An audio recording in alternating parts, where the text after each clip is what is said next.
Hi Ash, how are you? I hope you are really well. I was so much exciting about this project, I decided today in the Easter time go check specially for you some plot of land what I think so it will be amazing for the Taj Mahal project.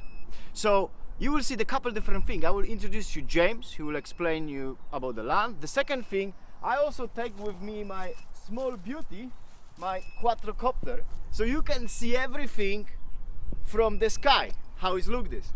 I hope you will enjoy this.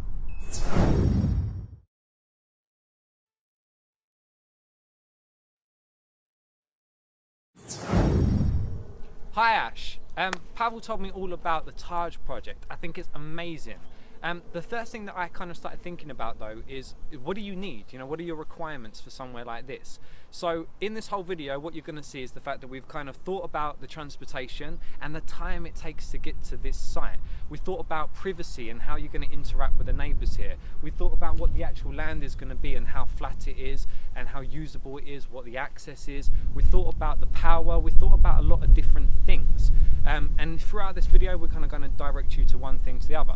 The first thing I'm going to talk about actually is the fact that you need flat land. Now, if Pavel can spin around a little bit, what you actually see is the fact that we're standing on a 10-acre site. And you can see here, there's a little bit of a gradient, just a little bit. But if you can see just beyond there are some trees. This is easily not through. The only reason the trees are there are to keep our friends, the cows, into just this half.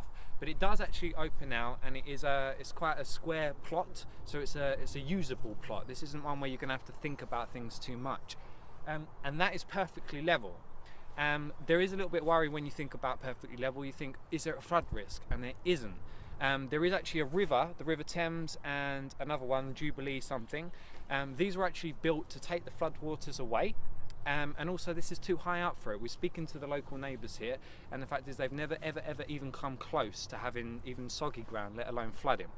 The second risk, if we can spin around again, is the fact that we will take a photo of this because I think the power was interfering with the camera, but the fact is you've got 3-phase power there. So this is on your land, it's right next to it, as you can see. So this is something you can actually use for the wedding venue to get the power. You're not going to have to spend 50, 60, 70, 80,000 trying to get that inbuilt because it's already there. We've thought it through. What we're about to do now, before I kind of talk anymore, is actually get the quadrocopter with Pavel, and we're going to fly this right up into the air so that you get an overview of the site, so that you can see and get a feel of what we're talking about. So when we talk about the different other things, like for example the access and things like that, you know exactly where they are and what we're talking about. So that's what you're about to see.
Okay, this part of it is really just to point out the fact that we got water. Obviously I spoke earlier, or depending on how we edited this, I did speak about the fact there's power, but there's power and water for this site.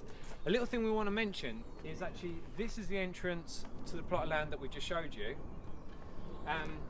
but this is another one. Now you're going to see a video of the quadrocopter shooting up there because there's actually a plot of land up there with a beautiful hard standing. There is a possibility, as an opportunity, maybe could become kind of a car park because there's another access into the actual bit of land up there. But we'll show you that in a second.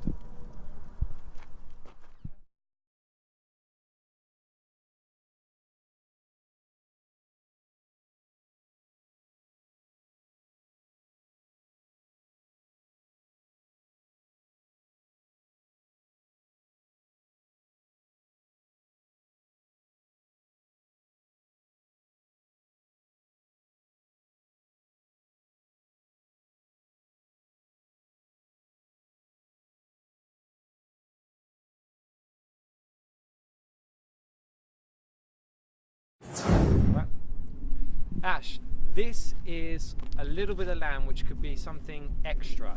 Now, at the moment, this can be accessed, so if I just go backwards a little bit, through that lane that the quadricopter's just come up. So it's literally following up alongside, and these are the 2 cows, and this is half of that plot of land that we spoke about. This is half of the 10 acres, okay? Now, to move around, as you can see, plenty of old buildings, plenty of barns, but crucially, every single part of this has hard standing. So this is perfect if you just clear all of this out.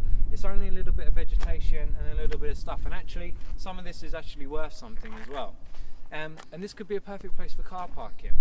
So I just wanted to just show you this because it's something, it's just an opportunity.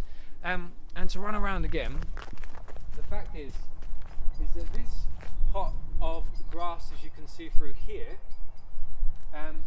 this plot is at the moment is owned by someone. We've spoken to them. It's a landlady who is at the moment, she has sublet this out to someone who kind of breeds and looks after and trains horses.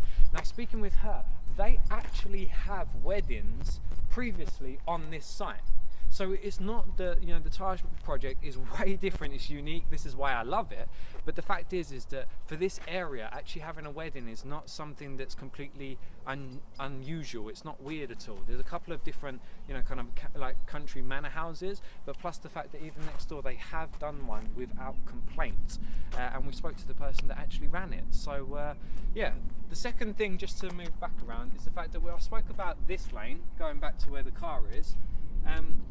But over here is another one, and what we're about to do is show you with the quadricopter exactly where that goes, because this runs parallel to another side of actually the plot that we're about to show you, and it could end up being an in and an out for this car park for your project.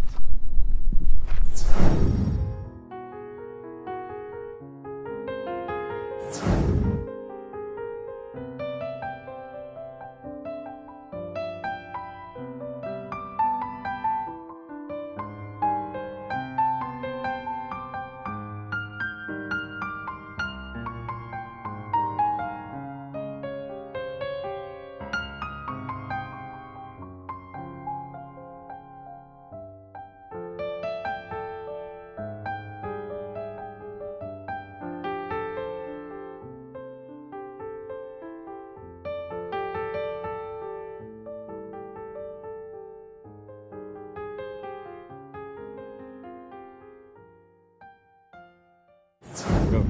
Ash, we've just come from where the quadricopter is. If you can see up there, that is a second entrance into half of the plot that we're trying to show you. The second half, which we're about to use a quadricopter to actually show you, is in here. I know you can't really see it at the moment, but the reason that we're actually into this bit is really just to show you how far away the Taj, the main hub, the noisy bit, you know, the bit you're going to get complaints from the neighbours, the noisy bit can be really far away from the other housing. If you can just have a look here, there is a field there, field here, horses over here, another field, and a house in the far distance, and the other one there is there. We're talking probably, you know, a good half a kilometre between the two houses, and this is perfect because you're not going to get complaints about sound or noise, and you can actually enjoy the wedding without having to worry about how you're getting on with the neighbours, because from what we're about to show you, you can be deep in the heart of your land and avoid all those complaints.